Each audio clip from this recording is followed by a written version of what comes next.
miscounted or votes that are inappropriately counted, it'll be very hard to make a case with these larger margins that the news services and the secretaries of state are reporting. And yet we're seeing the president's campaign launching campaigns in Michigan wanting the count there halted, and also in Wisconsin wanting a recount. So the president is still being quite litigious in this area. Well, in Michigan, as I understand it, Vice President Biden is almost 44,000 votes ahead right now. So for the president to want to stop the counting is not only desperate, it's not logical. And so in terms of Wisconsin, again, you can ask for all the recounts you want. Governor Scott Walker, the former Republican governor of Wisconsin, has said the margins seem very significant to ask for a recount. What happened in 2000, it was hundreds of votes difference over 10 million votes cast, and because of the punch card ballot machines, the old IBM machines, the machines were not registering all the votes. The United States has gone to optical scanners where you fill in the ovals. So the machines are counting all the votes right now, and the optical scanners are quite accurate, unlike the IBM machines. So to try and call up these ghosts from the past just are desperate acts. So you represented, as we know, Vice President Al Gore. We know about the Bush v. Gore case. How complicated was that on the inside? And is it, as you say, completely different scenario to this case? Oh, well, to start off with, the election machinery was different. In that instance, the election machinery failed. I think there was a general acknowledgement the election machinery failed in that instance. And the amount of votes that separated the two candidates were in the hundreds, not in the tens of thousands. And as a result, there was under Florida law, not only whether or not Vice President Gore wanted a recount, it was mandatory under the standards set forth in Florida law. In these situations with tens of thousands of votes separating the candidates, if it's less than 1%, as I understand it, in Wisconsin, you can ask for a recount, but you're just not going to find the votes with that, with the amount. It's nearly 1%. You're just not going to find that many votes with optical scanners running them back through the machines. It's not the same situation at all. We're expecting to hear from Joe Biden shortly. If the president insists on calling foul play in this election, what would Joe Biden's options be legally?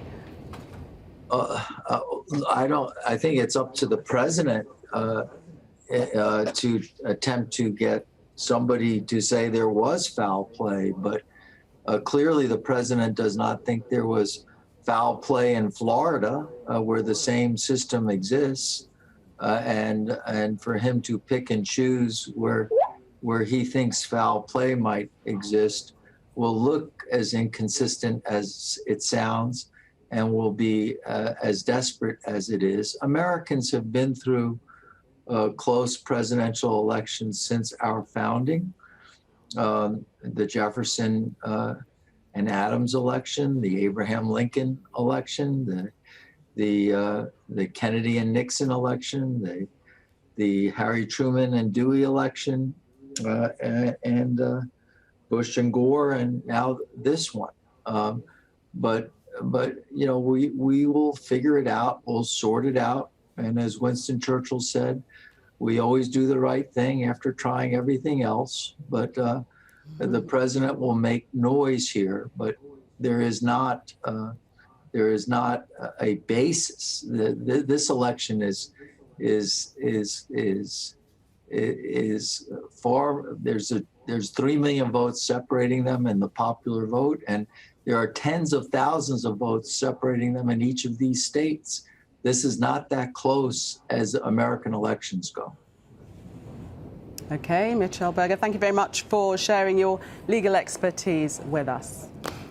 Well, let's take you to Ed Conway now and his box and screen of tricks. And Ed, I wonder if you can inject into that what this Wisconsin projection now means. Yeah, it is interesting, isn't it? And it's worth saying, you might have seen that on the screen. When we say apparent winner, it's slightly different in terms of the terminology to projected winner, but it just means that we believe, our colleagues at NBC believe that Joe Biden is the winner there, but it is close enough that it does depend potentially on a recount. And of course, Donald Trump talking about contesting the results in some of those states. It's worth just reminding ourselves. So here it is. You can see it over here. Wisconsin there now in blue, and what that does for Joe Biden's results are relatively clear. He is up there at 237 electoral college votes, and it takes him that bit closer to getting to where he wants to go, which is obviously the White House. Now, it's worth just imagining what would happen if he were to try to get up towards the 270, which of course would put him into the White House. That would mean that he would need to potentially win Arizona. That is a state where he's head at the moment, potentially Nevada as well. Now, they are still counting in Nevada at the moment, but as things stand at the moment, that is looking good for Joe Biden. And if you take that, Arizona and Nevada, and also were to presume that he could get Michigan, then he would be over the line. Then we would be at 270 electoral college votes. But there is still a lot of questions, still a lot of risk around this. In Nevada, they're still waiting. They've kind of gone home and they are going to come back to recount there. In Arizona, still the Trump camp say that there is a chance that could go to Donald Trump. And you can probably see behind me all the time, we're getting more votes being counted and coming into both candidates' court. It's worth reminding ourselves here, OK? Just remember last time around, actually, I'll show you kind of Donald Trump over here. So Wisconsin now in blue. Donald Trump, 66.7 million votes. Last time around, Hillary Clinton, who won the popular vote, here we go, oops, 2016. Hillary Clinton, there she is, 65.8. So he's got more votes than Hillary Clinton got last time around already. That idea, this would be a repudiation of Donald Trump's regime of the past 4 years. Even if he doesn't win the presidency, certainly he has had lots of people turn out to vote for him as a big moment for him. But Wisconsin now looking like it's in Joe Biden's hands, but still a lot more votes to be counted. Indeed. Ed, for the moment, thank you. Well, let's take a moment to assess where we are and, if possible, where the election is headed. The former White House advisor and senior aide to President Trump, Omarosa Manigault-Newman, is here with me, and the former British ambassador to the United States, Lord Kim Darroch, joins us from London. Welcome to you both. Omarosa, to you first of all, the latest result in that projection there for Wisconsin, is that what you were expecting? Well, yes, you know, there were projections that Joe Biden would take Michigan, Wisconsin, and so to see those numbers come in, it is consistent what we have been told, but we have seen errors in the polling, you know, or as I call it, the ghost of Hillary Clinton coming back, because it was like this blue mirage at first. Last night when we were watching the results come in right here, there was an expectation that Joe Biden would win by a great margin, but that just didn't materialize. And Lord Kim Darroch, obviously you've been watching very closely. I'm not sure how much sleep you've got, but are things panning out as you had envisaged?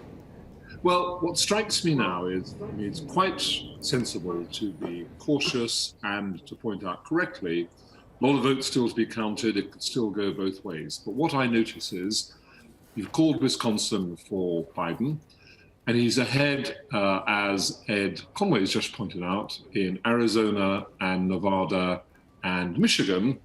And if he gets all of those three, and let's remember the ballots that are still to be counted tend to be either postal ballots, which favor Democrats, or votes from urban districts, which again favor Democrats, he gets over the line, he gets to 270. Even if one of those doesn't go his way, he still has chances in Pennsylvania and in Georgia. So it's actually looking quite good for Biden, and I can see why the Biden camp are predicting that they'll be able to claim victory tonight, because he's now very, very close to getting over the line.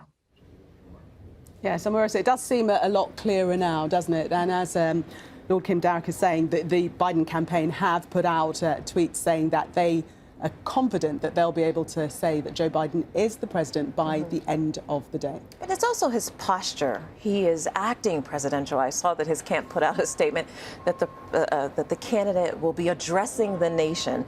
That's language that's used by a president-elect. And so he's moving forward as if he's already been elected and that the results are cemented.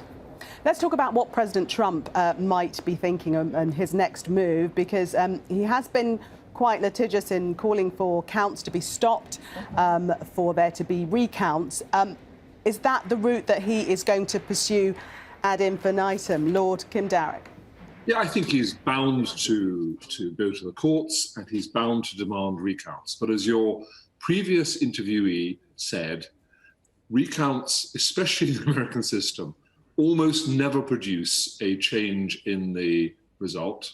And, there are, a few 10,000s of votes between the candidates in these key states. So that's most unlikely anywhere. And in terms of going to the courts, as Omarosa pointed out earlier today, very eloquently, what he's essentially saying is, you need to stop counting votes that are going to Joe Biden. And just don't quite see legally how that makes much of a case. And Pennsylvania is the place where I think he, from what I've heard earlier today, where maybe he has the most chance of making some progress on the legal case. But Biden may not need Pennsylvania. If Biden wins all of Wisconsin, Michigan, Arizona, and Nevada, he's over the line. So Pennsylvania becomes a moot point at that point. So advantage Biden very clearly at this stage.